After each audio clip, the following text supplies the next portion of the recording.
Alarmant par son rythme, préoccupant par son ampleur, le déclin de la biodiversité menace la survie de l'ensemble des espèces, y compris la nôtre. Les causes de ces disparitions sont directement imputables aux activités humaines. Oups.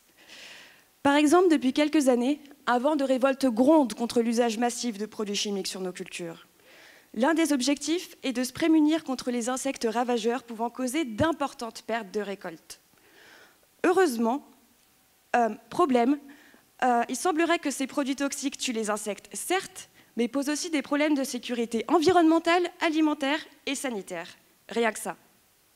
Heureusement, des méthodes de lutte alternatives existent, dites biologiques. Pour protéger les plantes, on se sert d'organismes, des prédateurs, des ennemis naturels d'insectes qui font le boulot pour nous. Le modèle biologique que j'étudie durant ma thèse est assez particulier. Il s'agit d'un nématode, un petit ver de quelques millimètres, du nom de Steinernema. Il se nourrit de cadavres d'insectes. Mais pour tuer un insecte 10 fois plus gros que soi, il possède une arme. Cachée dans son système digestif se trouve un petit organe à l'unique fonction d'héberger des bactéries, du nom de Xenorhabdius, au pouvoir insecticide meurtrier. Cette association criminelle représente véritablement les Bonnie and Clyde des insectes. Leur pouvoir pathogène est infaillible. Vous allez voir, véritable véhicule des bactéries, le nématode pénètre dans l'insecte par les orifices naturels. Oui, vous avez compris. Une fois à l'intérieur, les bactéries sont libérées. Celles-ci sécrètent alors un arsenal de composés, des toxines, de facteurs de virulence qui vont dans le même temps anéantir la réponse immunitaire de l'insecte, ce qui garantit sa mort en 24 à 48 heures. Nématodes et bactéries vont ensuite pouvoir tranquillement se reproduire et se nourrir de cadavres. Une fois les ressources épuisées, ils se réassocient et quittent ensemble cette carcasse devenue bouillie.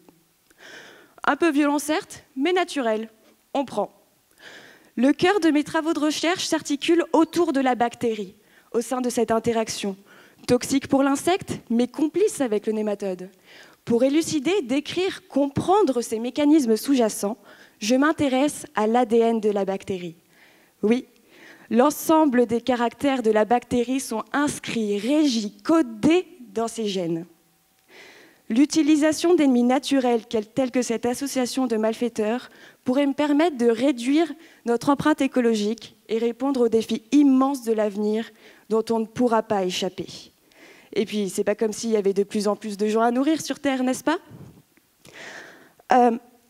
Heureusement, cette alternative peut réellement permettre de pouvoir répondre à ces enjeux fondamentaux de l'avenir.